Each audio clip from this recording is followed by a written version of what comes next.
الله وبركاته. الحمد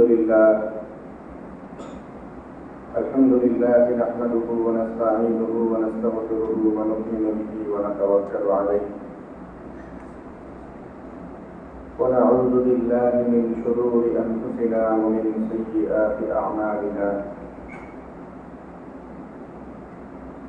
من يهده الله فلا مضل له ومن يضلل فلا هادي له.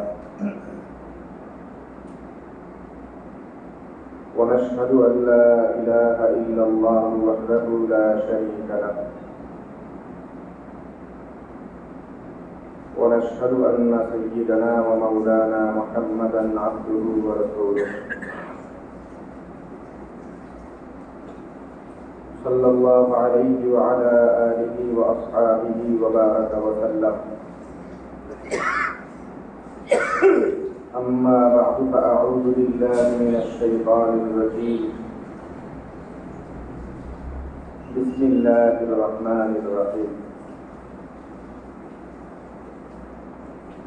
وإذا رأيت الذين يخوضون في آياتنا فأعرض عنهم حتى يخوضوا في حديث غيره إنكم إذا مثلهم إن الله جامع المنافقين والكافرين في جهنم جميعا.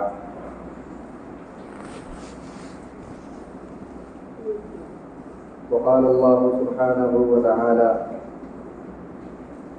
يا أيها الذين آمنوا لا تتخذوا الذين اتخذوا دينكم هزوا ولعبا من الذين أوتوا الكتاب من قبلكم والكفار أولياء واتقوا الله إن كنتم مؤمنين. وقال رسول الله صلى الله عليه وسلم: لا عدوى ولا طيرة ولا هامة. وعن النبي صلى الله عليه وسلم أنه قال: من تشبه بقوم فهو منهم.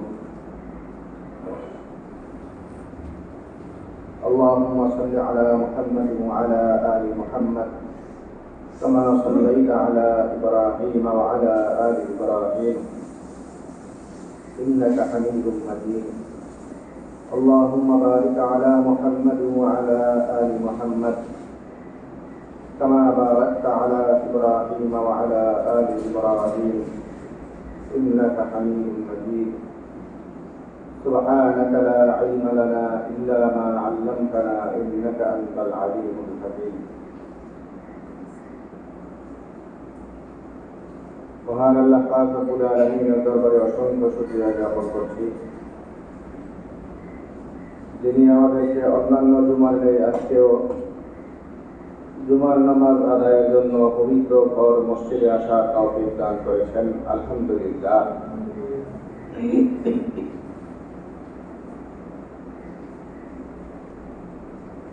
মুহতারাম হাজিরিন, আমাদের মাস থেকে ইতিমধ্যেই মহিমান্বিত মাস রমজান মাস বিদায় নিয়েছে। রমজান পরবর্তী মাস শাওয়াল মাস আমাদের মধ্যে ঢুকেছে। আজকে 2 তারিখ, ঈদ উল ফিতরের পরের দিন।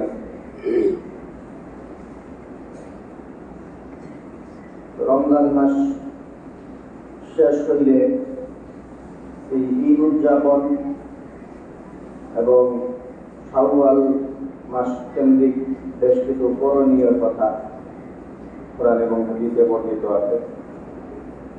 শাওয়ালের বিশেষ করণীয়গুলো বলার আগে আমরা ঈদ এবং ঈদ পালন, ঈদ উৎসব, এইসব বিষয়ের কয়েকটা কথা বলি। আপনারা এই উৎসব কেন্দ্রিক এই ঈদের সাথে সাথে আপনারা জানেন এই 1-2 দিনের মধ্যে আজকে মনে হয় 29 তারিখ চৈত্র মাসে,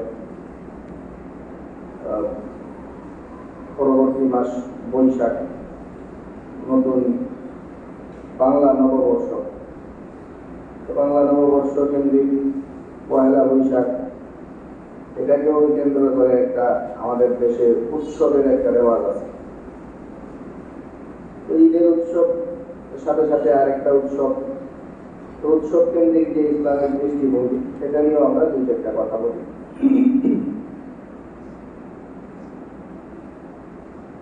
ঈদ মুসলমানদের জন্য একটি উৎসবের মুহূর্ত, উৎসবের দিন। নবী সাল্লাল্লাহু আলাইহি ওয়াসাল্লাম মক্কা থেকে যখন মদিনায় হিজরত করে গেলেন, তখন ওইখানকার লোকদেরকে দেখলেন দুইটা দিনে ইয়ালআবুনা ফীহিমা, এরা দুইটা দিনে উৎসব করে। তো ওদের কৃষ্টি কালচার অনুযায়ী এদের মতো করে দুইটা দিনে এরা উৎসব করত। তো দুই দিনে উৎসব করতো, এটা দেখার পরে মুসলমানরা এখানে যাওয়ার পরে যখন এই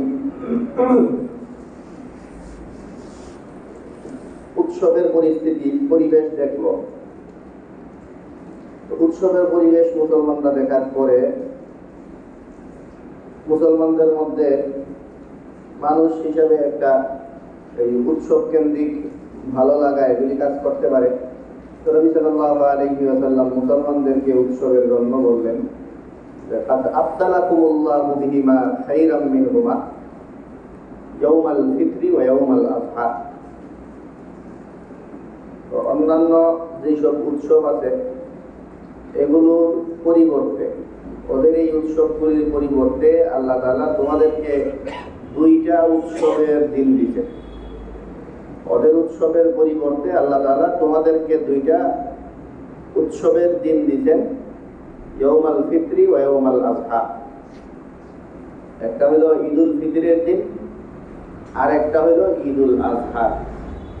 তো ঈদুল ফিতর আল্লাহ তাআলা দিয়েছেন এবং ঈদুল আযহা দিয়েছেন। এই দুইটা সময় তোমাদেরকে আল্লাহ তাআলা অন্যান্য ধর্মের যেই কৃষ্টি কালচার, খুব বিশেষভাবে লক্ষণীয় বিষয় এটা, আবদালাকুমুল্লাহু বিহিমা, খুবই স্পষ্ট বলা হইতেছে যে ওইগুলোর বদলা অন্যান্য ধর্মের উৎসব, অন্যান্য অনেক সাংস্কৃতিক উৎসব, অনেক জাতির উৎসব, ওইসব উৎসবের বদলায় আল্লাহ তাআলা তোমাদেরকে দুইটা উৎসব দিচ্ছেন। একটা হলো ঈদুল ফিতর আর একটা হলো ঈদুল আযহা। তো ঈদের উৎসব এটা মুসলমানদের জন্য বড় একটা পাওনা।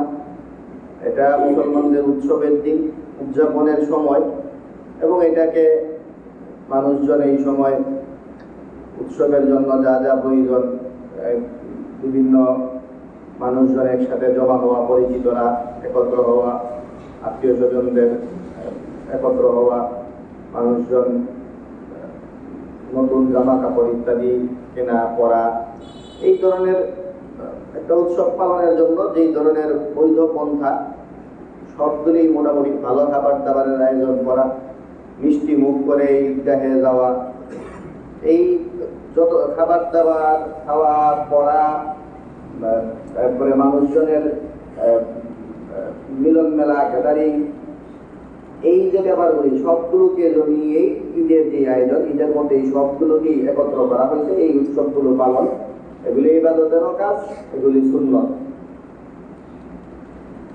তো এইভাবে ঈদ পালন করার কথা নবী সাল্লাল্লাহু আলাইহি ওয়াসাল্লাম থেকে আমাদের জন্য বর্ণিত। তো ঈদ এর সময়টা এইভাবে কাটানো, এটা একটা জিনিস। এবং আরেকটা জিনিস মনে রাখা পাশাপাশি, সেটা হলো ঈদ যেহেতু আমাদেরকে দেওয়া হয়েছে, এই জন্য ঈদ দেওয়াই হয়েছে অন্যান্য উৎসবের বিকল্প হিসাবে। এই কারণে যারা ঈদ পালন করবে, মুসলমানদের যাদের জন্য ঈদ আল্লাহ তাআলা দিয়েছেন, এই ঈদ পালনকারী মুসলমানরা এরা ঈদ দুইটা নিয়েই সন্তুষ্ট থাকবে। অন্য কোনো ধর্ম, অন্য কোনো কৃষ্টি কালচার, অন্য কোনো জাতির যেই উৎসবগুলো, সেগুলোতে এরা যোগ দিবে না। এই হলো আরেকটা ব্যাপার, অন্য কোনো উৎসবে এরা যোগ দিবে না। কারণ এই দুই ঈদ দেওয়া হয়েছে, অন্য যত উৎসব আছে সেগুলো বিকল্প। অন্যগুলো যেন মানুষজন, মুসলমানরা অন্যগুলোতে যেন অলালায়িত না হয়, অন্যদের উৎসব থেকে যেন এদের মধ্যে শূন্যতা অনুভব না হয়, এই জন্যই আল্লাহ তাআলা এই দুইটা ঈদ দিয়েছে। তো ঈদ ভালোভাবে পালন করা, ঈদটা বৈধ পন্থায় যে বিনোদনগুলো আছে, বৈধ পন্থায় যত আনন্দের মুহূর্ত আছে সেগুলোর মাধ্যমে ঈদ পালন করা। আমরা সেই ঈদ পালন করতে গিয়ে কিছু সমস্যা করি। সমস্যা হইল আমরা অবৈধ অনেক পন্থা অবলম্বন করি ঈদ উদযাপন করতে গিয়ে। ঈদ উদযাপন করতে গিয়ে আমরা আমাদের এই রাষ্ট্রীয়ভাবে, সামাজিকভাবে, ব্যক্তিগতভাবে সবভাবেই ব্যক্তিগত উদ্যোগে আমরা অনেকে মিলে মিলে আমরা খুবই দৃষ্টিগত কিছু কালচার দেখি আমাদের সমাজে। ঈদ উপলক্ষে এই নাচানাচি, গান বাজনা, এই নৌকা ভাড়া করে, গাড়ি ভাড়া করে এগুলি। এরপরে একদম সামাজিকভাবে আমরা দেখি যে ঈদ শুরু হইলে ঈদ উপলক্ষে এই টেলিভিশনগুলো অথবা অন্যান্য বিভিন্ন মিডিয়া এগুলোর মাধ্যমে নতুন নতুন নাটক, সিনেমা এগুলো তৈরি হয় ঈদকে উপলক্ষে। তো এই যে খারাপ কাজগুলো, এগুলো ঈদের সময় করাটা খুবই জঘন্য। ঈদের সময় করাটা বেশি জঘন্য এই কারণে, কারণ সাধারণভাবে অন্য সময় করলে এটা এই নাটক দেখা, গান বাজনা করা, ছবি দেখা, এই কাজগুলোর একটা নির্দিষ্ট অপরাধ আছে। সেই অপরাধগুলো মানুষজন করত। অন্য সময় গান বাজনা করলে গান বাজনার যে গুনাহ, সেই গুনাহ হয়। নাটক সিনেমা দেখলে নাটক সিনেমা দেখার যে গুনাহ আছে সেই গুনাহগুলি হইত। ঈদের সময় যদি এগুলি করে কেউ, তাহলে সাথে আর একটা মারাত্মক জিনিস যোগ হয়, যেটা হলো শরীয়ত বিকৃতি। শরীয়তে উদযাপন করার জন্য এই সময়টাতে দিচ্ছে উৎসব করতে, উৎসব করার কিছু নীতিমালা বলছে, সেই নীতিমালা পাল্টায় নিজস্ব ধরনে উৎসব করা হয়। ওই সময় গান বাজনা করে উৎসব করা, নাটক সিনেমা ইত্যাদি দেখে এই সময়টা কাটানো, এগুলোর অর্থ হইল যে ঈদ পালনের জন্য শরীয়ত নির্দেশিত যে পন্থা আছে সেই পন্থা পাল্টায় দিয়া নিজের মতো করে ঈদ উদযাপন করা, শরীয়ত বিকৃতি সেটাকে বলে। অন্য সময় তো সাধারণ সময়গুলো শরীয়ত ওই সময়টা উদযাপন করার কোনো কিছু বাতলায় দেয় নাই, বলে নাই যে এইভাবে এটা পালন করো। এই কারণে আপনি কোনো অপরাধ করলে ওইটা শুধু সেই অপরাধেই সীমাবদ্ধ ছিল। কিন্তু ঈদের সময় যে অপরাধগুলি করা হয়, এটা অপরাধের পাশাপাশি এটা শরীয়ত নির্দেশিত উৎসবের পন্থাকে পাল্টে দেওয়া, এটা শরীয়ত বিকৃতির নামান্তর, এটা মারাত্মক অপরাধ। এই জন্য ঈদের সময়টা আনন্দ উদযাপনে লাগামহীন না হওয়া, শরীয়ত নির্দেশিত পন্থাগুলোর দিকে লক্ষ্য রাখা, নিজেদের মতো করে কোনো ধরনের অন্যায় পন্থায়, শরীয়ত বৈধতা দেয় না এমন কোনো অবৈধ পন্থায় উদযাপন করা, সেটা অনেক বড় অপরাধ। এগুলোর সাথে কেউ না জড়ানো এবং আমাদের পরিচিতজন যারা এগুলোর সাথে জড়ায় তাদেরকে খুব ভালো করে সুন্দরভাবে তাদেরকে নিষেধ করা। তো এই হইল ঈদ বিষয়ক, ঈদ উদযাপন করা। এবং ঈদ উদযাপনে করতে গিয়ে ব্যক্তিগতভাবে কোনো আনন্দ উদযাপন, শরীয়তের বাহিরে গিয়ে কোনো গুনার কাজে লিপ্ত না হওয়া, এটা একটা লক্ষণীয় দিক এই ঈদের সময়টায়। এবং পাশাপাশি যেই আরেকটা গুরুত্বপূর্ণ বিষয় আপনারা জানেন, উৎসব, ঈদের উৎসব দিয়ে আমাদের সন্তুষ্ট থাকা উচিত। আল্লাহ তাআলা কোরআনে কারিমে বলেন যে কুল বিফাদলিল্লাহি ওয়া বিরহমাতিহি ফাবিযালিকা ফালিয়াফরাহু। আল্লাহ যে অনুগ্রহ আর আল্লাহ যে রহমত ফজল এগুলি দিয়েছেন, ওগুলো নিয়েই ওদেরকেও সন্তুষ্ট থাকা উচিত। এগুলোর মাধ্যমে এদের সীমাবদ্ধ হওয়া উচিত, অন্য কোনো দিকে যেন না যায়। এই জন্য আমাদের এই দুই দিন পরেই নতুন উৎসব আসতেছে, পহেলা বৈশাখ। এই পহেলা বৈশাখের উৎসব, এটা বহু কারণে, এমনিতেই তো কোনো উৎসব এটা ঈদ ছাড়া অন্য উৎসব ইসলাম সমর্থন করে না, যেহেতু অন্য উৎসবের বিকল্প হিসাবে এই ঈদ দেওয়া হয়েছে। কিন্তু পয়লা বৈশাখে একটু নর্মালাইজ করার জন্য, সাধারণ করে ফেলানোর জন্য কিছু ফালতু কথাবার্তা ছড়ানো হয় যে এটা বাঙালির উৎসব, বাঙালির হাজার বছরের ঐতিহ্য ইত্যাদি হাবিজাবি অনেক কথা।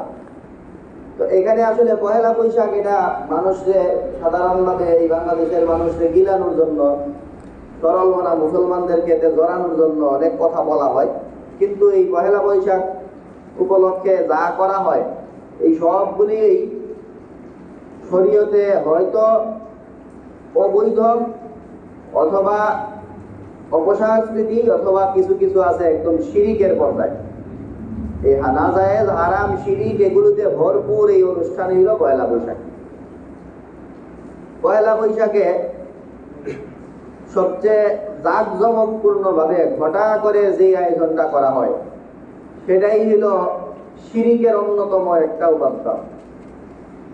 পয়লা বৈশাখ উপলক্ষে জাতীয়ভাবে মঙ্গল শোভাযাত্রা বের হয়। মঙ্গল শোভাযাত্রা মানে, মঙ্গল মানেই তো কল্যাণ, ভালো। এই কল্যাণ এর জন্য শোভাযাত্রা। তো মঙ্গল শোভাযাত্রা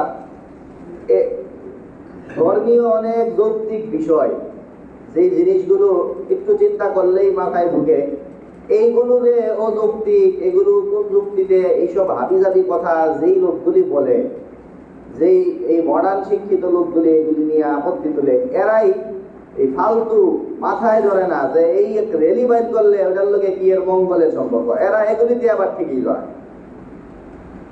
অথচ কোরআনে কারিমে আল্লাহ তাআলা স্পষ্ট ঘোষণা করছেন যে ওই শোভাযাত্রা, রেলি, মঙ্গল শোভাযাত্রা এগুলোর সাথে কোনো মঙ্গলের সম্পর্ক না। মঙ্গল আল্লাহর হাতে, বিয়াদিকাল খাইর ইন্নাকা আলা কুল্লি শাইইন কাদির। আপনার হাতেই কল্যাণ, আপনিই সবকিছুর উপর ক্ষমতাবান। আল্লাহ তাআলার হাতে কল্যাণ, কোরআনে কারীমের স্পষ্ট ঘোষণা যে অন্য কোথাও এটা করলে মঙ্গল, এটা করলে অমঙ্গল, এগুলোর ইসলামে কোনো ধরনের জায়গা নাই। হাদিসের মধ্যে আছে, নবী সাল্লাল্লাহু আলাইহি ওয়াসাল্লাম বলেন, লা আদওয়া ওয়ালা তিয়ারাতা ওয়ালা আমাতা। জাহেলি যুগে মানুষজনের মধ্যে একটা রেওয়াজ ছিল, সেটা হইল এই অশুভ লক্ষণ, শুভ লক্ষণ, অশুভ লক্ষণ এগুলি। ওই কোথাও সফরে বাইরে দূরে কোথাও যাইব, তখন একটা কিছু একটা থাকতো, পেশা বা এই টাইপের কিছু একটা ছাড়লে, এটা এইদিকে গেলে একদিকে গেলে ধরতো যে এইদিকে গেছে, এটার দিকে গেছে মনে করেন, তাইলে তো আজকে আমার যাত্রা শুভ হইতো, আজকে যাওয়া যায়।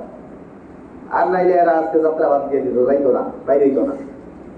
এই যে কার্যকলাপ এগুলোকে নিষেধ করা হয়েছে। হাদিসের মধ্যে বলছেন যে ওরকম কল্যাণ অকল্যাণে তোমরা যে মাপকাঠি তৈরি করো, ওইসব মাপকাঠির কোনো ভ্যালু শরীয়তে নাই।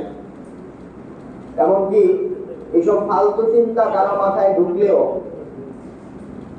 যে এটা করার কারণে কি কল্যাণ হইতে পারে কিনা, এটা হইলো এটা কি ভালো হইতে পারে কিনা, এই চিন্তা মাথায় ঢুকলেও নবী সাল্লাল্লাহু আলাইহি ওয়াসাল্লাম দোয়া শিক্ষা দিয়েছেন, আল্লাহুম্মা লা খাইরা ইল্লা খাইরুক ওয়ালা তাইরা ইল্লা তাইরুক ওয়ালা ইলাহা গায়রুক। হে আল্লাহ, ওই কারো মাথায় যদি এই ধরনের কুচিন্তা ঢুকে যে এটা হইছে, তাহলে মনে হয় আজকে বাইরে হইলে কাজটা ঠিক হইব না, ওই ধরনের কুচিন্তা মাথায় ঢুকলেও নবী সাল্লাল্লাহু আলাইহি ওয়াসাল্লাম বলছেন এই দোয়া করতে, হে আল্লাহ, লা খাইরা ইল্লা খাইরুকা, আপনি যেখানে কল্যাণ রাখেন এটা ছাড়া অন্য কোথাও কল্যাণ নাই, আপনি যেখানে অকল্যাণ রাখেন সেটা ছাড়া অন্য কোথাও অকল্যাণ নাই, আপনি ছাড়া আর কোনো উপাস্য নাই। আল্লাহুম্মা লা খাইরা ইল্লা খাইরুকা ওয়ালা তাইরা ইল্লা তাইরুকা ওয়ালা ইলাহা গায়রুকা। আপনার কল্যাণেই কল্যাণ, আপনি অকল্যাণ দিলে সেখানেই অকল্যাণ, আপনি ছাড়া আর কোনো উপাস্য নাই। এই দোয়া পড়তে হাদিসে শিক্ষা দেওয়া হয়েছে এই ধরনের চিন্তা মাথায় ঢুকলে। তো এই হইল এই চিন্তাধারা, এই শোভাযাত্রা, মঙ্গল শোভাযাত্রা এগুলি করলে এগুলির দ্বারা কল্যাণ বয়ে আনে, এগুলো এইসব শিরকি চিন্তাধারা, এগুলোর সাথে ইমানের বিদ্বেষ আছে, ইমান বিদ্বেষী কার্যকলাপ এগুলি খুব ঘটা করে আমাদের এই যে উৎসবের সাথে মুসলমানদেরকে জড়ানোর চেষ্টা করা হয়। সেই পয়লা বৈশাখের অন্যতম একটা উৎসব। এছাড়াও এই রেলিগুলোতে বিভিন্ন ধরনের মূর্তি সংস্কৃতি, এই পেঁচা, এগুলো একটা প্রাণী ধরে নেওয়া গেলে এটা একটা কথা, প্রাণী সাধারণ প্রাণী একটা থাকতে পারে, তো প্রাণীর মধ্যে তো শিরিকের কিছু নেই, ওই রেলেই তো না যায় এমনিতে আর কি, শুধু ওই প্রাণীর ব্যাপারটা হইলে একটা কথা। সেখানে ওগুলোর এই পুতুল আঁকা হয়, এগুলোর এমন তৈরি করা হয়, এবং এগুলোর বিভিন্নভাবে এগুলি এই পেঁচা তৈরি করা হয়, আঁকা হয়, প্রাণীর ছবি অঙ্কন করা হয়, প্রাণী একদম প্রাণীর দেহ তৈরি করে এরপরে এগুলি পুতুল বানানো হয়, ভাস্কর্য তৈরি করা হয়। তো এই পুতুল, ভাস্কর্য, এইগুলো যে জিনিসগুলি তৈরি করা হয়, এগুলো শরীয়ত বিরুদ্ধ। শরীয়তের সাথে ইব্রাহিম আলাইহিস সালাম ঘটা করে যে বিষয়গুলো বলছিলেন, ইব্রাহিম আলাইহিস সালামের ওনার যেই সন্তানদের জন্য, পরবর্তী প্রজন্মের জন্য ইব্রাহিম আলাইহিস সালাম দোয়া করে গেছিলেন। ইব্রাহিম আলাইহিস সালাম দোয়া করছিলেন যে হে আল্লাহ, আপনি আমার যে সন্তানরা, এই আমার সন্তানদেরকে আপনি রক্ষা করেন, আল্লাহ আপনি এদেরকে বাঁচান, ওয়াজনুবনি ওয়া বানিয়া আন না'বুদাল আসনাম, এই মূর্তি, ভাস্কর্য, এই সংস্কৃতিগুলো থেকে তাদেরকে রক্ষা করুন। রাব্বি ইন্নাহুন্না আদলালনা কাসীরাম মিনান নাস, কারণ এগুলি বহু মানুষকে ধ্বংস করে দিতে, মানুষের ঈমান নিয়ে গেছে, ঈমান হারায় ফেলছে মানুষজনের এইগুলির কারণে। এই মূর্তি সংস্কৃতি ইত্যাদি এগুলিও করা হয়। বিভিন্ন ধরনের এই সাজ, যেগুলোকে মুসলা বলে শরীয়তে, বিকৃত সাজ ধারণ করা হয়, এগুলি করতে গিয়ে উল্কি আঁকা, এই ধরনের কার্যকলাপ, উল্কি আঁকার ব্যাপারে হাদিসের মধ্যে খুব কড়া নিষেধাজ্ঞা আছে। লানা রাসূলুল্লাহ সাল্লাল্লাহু আলাইহি ওয়াসাল্লাম আল ওয়াসিমা ওয়াল মুস্তাওশিমা, এই উল্কি ইত্যাদি যারা আঁকে, এদের জন্য নবী সাল্লাল্লাহু আলাইহি ওয়াসাল্লাম এদের উপরে অভিশাপ দিয়েছেন। তো নবী সাল্লাল্লাহু আলাইহি ওয়াসাল্লামের অভিশাপ পাওয়া এটা খুবই অকল্যাণ, মারাত্মক একটা ব্যাপার। এইগুলিও যেখানে সেখানে করা হয়। এরপরে তো এইসব উৎসবের অবিচ্ছেদ্য অংশ এই ঢোল, তবলা ইত্যাদি দিয়ে গান বাজনা এগুলি করা, এই কাজগুলো, এগুলি যে শরীয়তে নিষিদ্ধ, ওটা নিয়ে আলাদা কথা বলার দরকার নাই, এটা সাধারণ মুসলমানরা সবাই বুঝবে। নবী সাল্লাল্লাহু আলাইহি ওয়াসাল্লাম গান বাজনা ইত্যাদি করা, এগুলোকে কিয়ামতের লক্ষণ বলেছেন।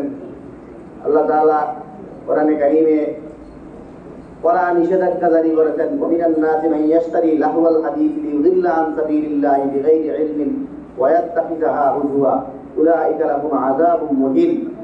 এই বাদ্য সংস্কৃতি, গান বাজনা ইত্যাদির সাথে যারা জড়িয়ে পড়ে, উলাইকা লাহুম আযাবুম মুহিন, এদের জন্য খুবই কঠিন মর্মান্তিক শাস্তি এদের জন্য রয়েছে। তো এছাড়াও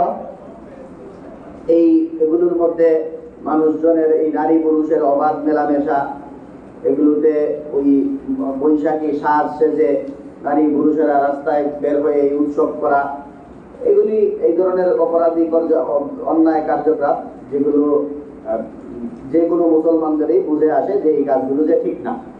এই জাতীয় অনেক কার্যকলাপ যেগুলি পহেলা বৈশাখ কেন্দ্রিক হয়ে থাকে, বৈশাখী উৎসব কেন্দ্রিক হয়ে থাকে, এমনিতেই তো উৎসব, ঈদ ছাড়া অন্য উৎসবের মুসলমানদের কাছে জায়গা ছিলই না।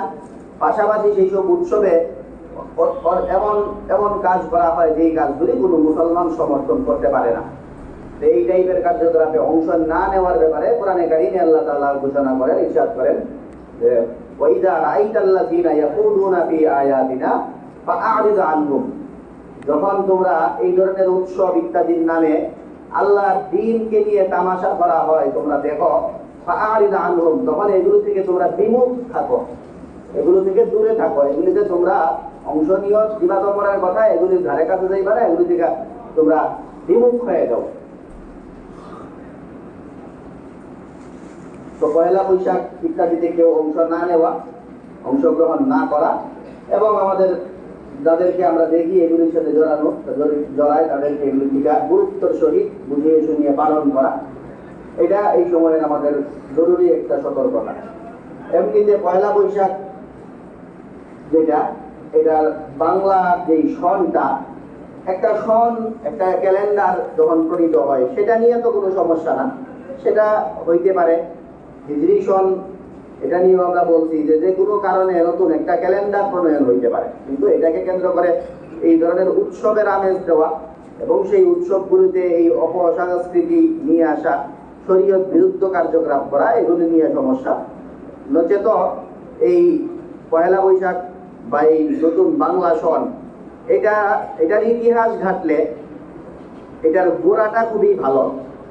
নবী সাল্লাল্লাহু আলাইহি ওয়াসাল্লামের যে হিজরতকে কেন্দ্র করেই এই সনটা চলে আসছিল। নবী সাল্লাল্লাহু আলাইহি ওয়াসাল্লামের হিজরতকে কেন্দ্র করে মুসলমানদের একটা সন ছিল, সেটা হলো হিজরি সন। যেটা হিজরি সন যখন নিয়ে আমরা কথা বলি, তখন আপনাদের সামনে এই বিষয়টা নিয়ে আমরা বহুবার বলছি যে নবী সাল্লাল্লাহু আলাইহি ওয়াসাল্লামের হিজরতকে কেন্দ্র করে মুসলমানদের তারিখ গণার সুবিধার্থে ওমর রাদিয়াল্লাহু তাআলা আনহুর সময়ে হিজরি সন প্রণয়ন হয়েছিল। তো ওই হিজরি সনটা এটা মুসলমানদের ক্যালেন্ডার হিসেবেই এটা বহুকাল যাবৎ চলে আসছিল।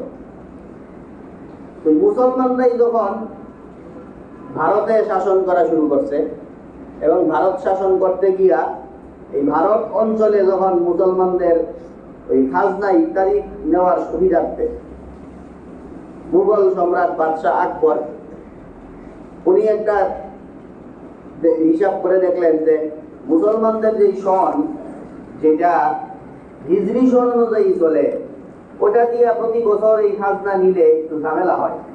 কারণ প্রতি বছর হিজরি সনের চান্দ্র মাসের প্রতি বছর এই 11 দিন 10-12 দিন ওরকম কইমা হয়। তো কইমা যাওয়ার কারণে দেখা গেছে যে এই আপনারা হিসাব করলেও দেখবেন যে একবার দেখবেন যে রমজান মাস, মনে করেন রমজান মাসে এই ফসল কাটার মতো, এখন রমজান মাসই মোটামুটি ফসল কাটার মতো। 8-10 বছর পরে দেখবেন যে রমজান মাসে যদি আপনি রমজান মাসে ফসল নেওয়া শুরু করেন, তো প্রতি বছর রমজানে আমরা এই মানুষের ফসলের খাজনা নিব। তাহলে দেখবেন 10-12 বছর পরে দেখবেন যে এখন তো এই রমজানে মনে করেন ফসল মানুষজন কাটতেছে, আপনারা খাজনা দিবে। 10-12 বছর পরে দেখবেন যে ফসল এখনো লাগাইছেই না মানুষ রমজান হিসাব। তার মানে হিজরি সন অনুযায়ী এরকম খাজনা নিলে একটা সমস্যা হয় যে সব বছর মুহররম আসলে, বছরের শুরুতে প্রথম মাস মুহররম, মুঘল সম্রাটের আমলে মুসলমানরা প্রতি বছর বছরের শুরুতে খাজনা নিত। তো মুহররম আসলে খাজনা নিতে গেলে একটাই সমস্যা সামনে আসছিল যে মুহররম তো আইসা পরে, কিন্তু খাজনা দিবে কোত্থেকে, এটার ফসল হয়ই নাই এখনো। তো এই সমস্যাটার জন্য বাদশাহ আকবর নতুন একটা ক্যালেন্ডার, যে না প্রতি বছর এই মাসটা আসলে যেন আমরা দেখি যে খাজনা দেওয়ার সময়ও হয়েছে, ফসলও এখন হয়ে গেছে। এই কারণে বাদশাহ আকবর যেটা করছিল যে আমরা পুরাটা ঠিক রাখবো, এটা যেহেতু মুসলমানদের ক্যালেন্ডার, মুসলমানদের কাছ থেকে খাজনা নেওয়ার জন্য মুসলমান শাসকরাই এই কাজটা করতেছে। এই জন্য বাদশাহ আকবর সেই যে হিজরি সন, যেটাকে কেন্দ্র করে বর্ষ গণনা হিজরি শুরু হয়েছিল, ওমর রাদিয়াল্লাহু তাআলা আনহু যেটাকে কেন্দ্র করে শুরু করছিলেন, বাদশাহ আকবর সেই হিজরি সনকে মুসলমানদের সেই সংস্কৃতিকে আমলে নিয়ে সেটার প্রতি শ্রদ্ধা রেখে সেই একই জিনিস, সেই নবী সাল্লাল্লাহু আলাইহি ওয়াসাল্লামের হিজরতকে কেন্দ্র করেই, হিজরি সনকে কেন্দ্র করেই আরেকটা ক্যালেন্ডার ছিল। বাকি পার্থক্য এটা, ওমর রাদিয়াল্লাহু তাআলা আনহু হিজরি নবী সাল্লাল্লাহু আলাইহি ওয়াসাল্লামের হিজরতকে কেন্দ্র করে ক্যালেন্ডার যেটা তৈরি করেছিলেন সেটা চাঁদের উপর নির্ভরশীল, আর বাদশাহ আকবর ওই হিজরতকে কেন্দ্র করে একটা ক্যালেন্ডার বানাইলো যেটা চাঁদের উপরে না, সূর্যের উপরে নির্ভরশীল, সূর্য বর্ষ। ওমর রাদিয়াল্লাহু তাআলা আনহু ছিল চন্দ্র বর্ষ, যেটা প্রতি বছর 10-12 দিন কমে যায়, 355 দিনে বছর হয়। আর বাদশাহ আকবর যেটা করলো সেটা হিজরি সনেই, হিজরতকে কেন্দ্র করেই, কিন্তু এটা 365 দিনে বছর হয়। তো এই জিনিসটা এই কারণেই আপনারা দেখবেন যে এখন হিজরি সন কত জানা আছে আপনাদের? হিজরি হলো 1446, আর বাংলা হইল কত? 1431। তার মানে এই 15-16 বছরের ব্যবধান। 15-16 বছরের ব্যবধান হয়েছে কেন? দুইটারই পুরা হইল হিজরত। 365 দিনের বছরে হিসাব করলে নবী সাল্লাল্লাহু আলাইহি ওয়াসাল্লাম হিজরত করতেন আজ থেকে 1431 বছর আগে, আর বছরে বছরে 10-12 দিন কমায় দিলে 355 দিনের যদি বছর হিসাব করে, প্রত্যেক আমরা বললাম আর কি 54-56 যেগুলো হয়েছে তাদের উপর নির্ভরশীল, চাঁদ কত দিনে উঠে সেটা হিসাব 55 গড়ে 55 আশপাশে হয়। তো ওইটার হিসাব করলে নবী সাল্লাল্লাহু আলাইহি সাল্লাম হিজরত করছেন আজ থেকে 1446 বছর আগে।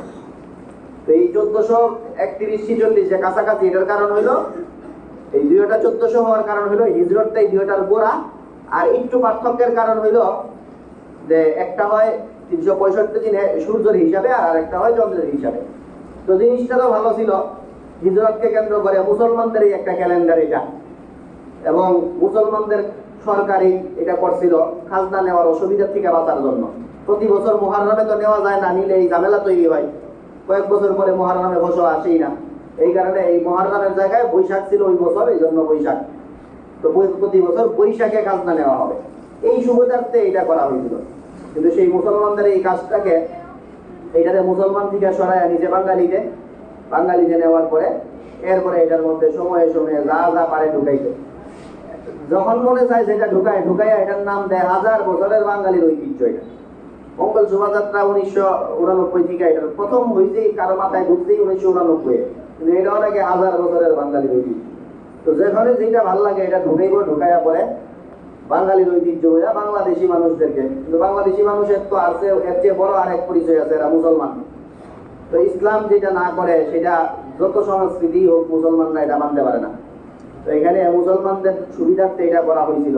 বাংলা সনের সাথে, বাংলা এই নববর্ষের সাথে, বৈশাখ ইত্যাদির সাথে মুসলমানদের কোনো সমস্যা নাই। সমস্যা কি? এটা মুসলমানদের আরো সুবিধা, এটা মুসলমানদের সুবিধার জন্য এটা আসছিল। এই বৈশাখের সাথে মুসলমানদের কোনো ধরনের দ্বন্দ্ব নাই। বৈশাখ মুসলমানদের জিনিস, বাংলা নববর্ষ এটাও মুসলমানদের জিনিস। সমস্যা হইল নববর্ষ উদযাপন, নববর্ষ পালনের নামে যা যা করা হয়েছে এগুলোর নামে যা করা হইতেছে, এই ধরনের উৎসবে মুসলমানরা অংশ নিতে পারে না। যতই এদেরকে এই ভুল বোঝানো হোক, এদের সাথে যতই বলা হোক যে এগুলি বাঙালির ঐতিহ্য, বাংলাদেশি এগুলিতে অংশ নিবে, বাঙালির ইতিহাস ঐতিহ্যের সাথে জড়িত, বাঙালির সংস্কৃতি, যত সংস্কৃতি হোক, এটা বাঙালির সংস্কৃতি যখন মুসলমানদের সংস্কৃতির সাথে সাংঘর্ষিক হয়, ইসলাম না করলে মুসলমানরা এটা নিতে পারে না। কারণ মানুষের ধর্মীয় পরিচয় সবার আগে, ইসলামের পরিচয় আমরা সবার আগে ধারণ করি। এই কারণে উপরন্তু এটা তো এই মুসলমানদের একটা জিনিসকে নিয়েই এরা এই তামাশা করতেছে। মুসলমানদের সরকার মুসলমানদের সুবিধার জন্য যেটা করছিল, এটাতেই এরা সময়ে সময় বিকৃতি করে এটারে এই আজকের এই করুণ চিত্র, এই হালতে এরা নিয়ে এসে পৌঁছে গেছে। এই জন্য এদের এই যে অপসংস্কৃতি, সেগুলো থেকে আমরা সবাই সতর্কতার সাথে অবশ্যই সবাই এখান থেকে আমরা মুক্ত থাকবো। আমাদের পরিচিত সবাইকে এগুলিতে অংশ নেওয়া থেকে আমরা বিরত রাখবো, এবং আমরা সবাই এই ব্যাপারে সতর্ক থাকবো। আমরা আরেকটা গুরুত্বপূর্ণ বিষয় রয়ে গেছে, এটা নিয়ে আমরা পরবর্তীতে কথা বলবো। শুধু মনে করাইয়া দিই, আপনারা জানেন শাওয়াল মাসে অনেক করণীয় আছে, সবগুলি করণীয় নিয়ে আমরা কথা বলার চেষ্টা করব। সবচেয়ে গুরুত্বপূর্ণ করণীয় সেটা হলো শাওয়াল মাসেও 6টা রোজা রাখা। 6টা রোজা রাখার বিষয়টা আপনাদের স্মরণ করাইয়া দিই।